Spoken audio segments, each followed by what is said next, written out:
সকলের পক্ষ থেকে সকল সাধুগুরু বৈষ্ণবদের চরণে কোটি কোটি দণ্ডবত রইল।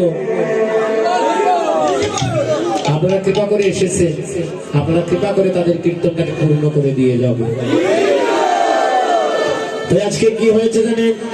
আজকে আজকে নাগরিক বলছে, নাগরিক আমি তারা দেখলাম, জানিস তার বাড়ি কোথায়?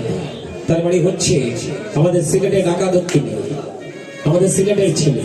বলছে নাগরিক আমার সচির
সচিরনন্দন গৌর হরিকে দেখে আমি বেগুর হয়েছি। আমাদের মহাপ্রভুর জন্ম কত সালে হয়েছিল জানিনি আমরা? ভগবানের জন্ম রাধে ভগবানের জানি না আমরা। এই যে দাদা সত্য কথা বলছি, বাইটারে প্রণাম রাখা। সত্য কথা বলতে হয়, সত্য কথা অপ্রিয়, অপ্রিয় সত্য কথা বড় তিতা হয়। রাধে রাধে।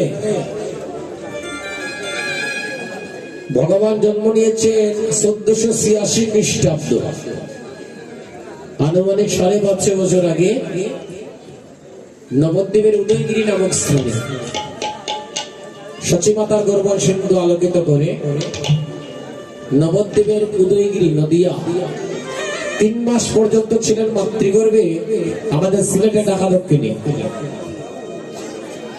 আর তারপরে চলে গেলেন নবদ্বীপে। 12 মাস 23 দিন প্রাককালে আমার মহাপ্রভু আবির্ভূত হয়েছিলেন নিম গাছের তলে নবদ্বীপের উদয়গিরি নামক স্থানে। হরিবল হরিবল হরিবল। সামনে আও, সামনে আও দাদারা, একটু সামনে আও। যাইতে যাইতে যা ঠিক হইল আইতে যাবো, আগে যাও, সামনে আসবে। এটা রাত্রে যত গভীর হবে কিছু কমবে, কিছু যাবে, কিছু আসবে, এরকম চলবে। হ্যাঁ, আজকে নাগরিক বলছে, নাগরিকে আমার গৌর যাত্রার সাথে কথা বলে না, মানুষ চিনে জেনে বুঝে কথা বলে।